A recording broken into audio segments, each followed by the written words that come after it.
September 21st, 1993, that was the very first time I fought in Japan. Now, please note, I was 28 years old and never been on a plane before.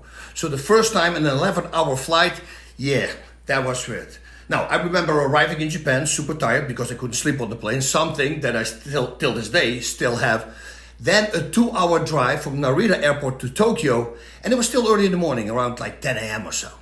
Now, first we went to the Pancrase office to meet all the people that worked for the company. And I go, that's kind of weird. Why would I do that? I mean, I don't know who these people are. I just want to go to the hotel and take a nap.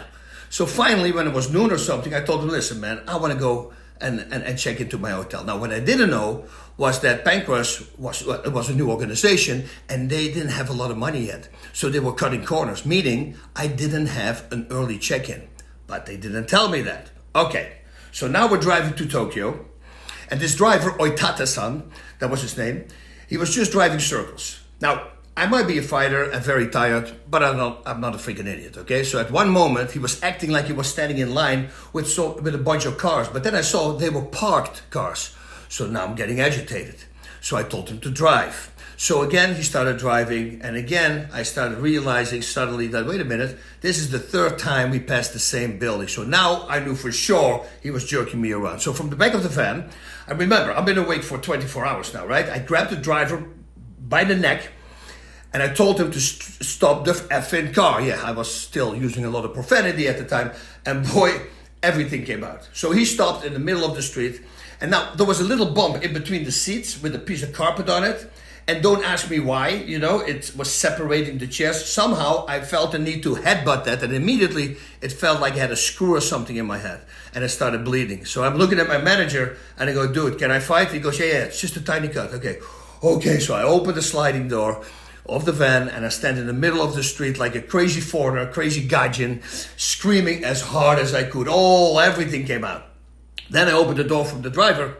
I grabbed him by his clothes on his chest, and I told him, listen, we're going to be at the hotel within 10 freaking minutes. Poor guy, man. Yeah, he actually became a good friend of mine. And we always were laughing about this situation because we always thought, oh man, is this guy going to beat me up? Or even worse, is he going to kill me? Yeah, so I'm sorry, Oitate-san. Gomenasai, right? And what do you know? Within 10 minutes, we arrived at the Tokyo Green Hotel. Now, if you are ever in Tokyo and you are at the Tokyo Dome, you see the Tokyo Dome Hotel. And across the street, you will see the Tokyo Green Hotel. Please check it out. Humble beginnings, guys. It was the smallest room I've ever seen. I needed a chair at the end of my bed so I could lay my feet on it. That's how small the mattress was. The space for clothing was this wide. I actually made a picture of it somewhere.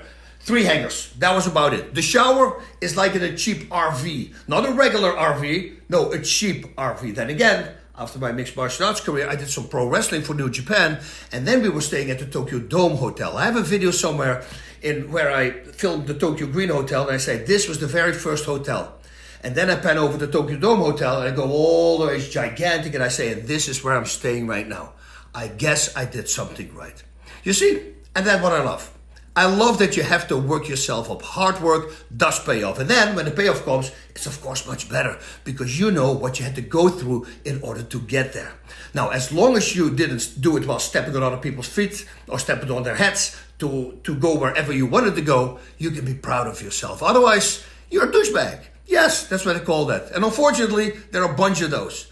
So the first lesson in this video, work your way up by hard work. Focus on yourself. Always treat people with respect and do not cut corners by getting others fired through lies that you're spreading about them so you can get their job. Don't do that. Now, part 2 is coming up because that's when we go to the fight, and that's the lessons that I learned at the fight. That's when I started talking to Wayne Shamrock. That's what they call him, Ken Shamrock. Vernon Tiger White was there, but that's for next week. Godspeed. Hosu.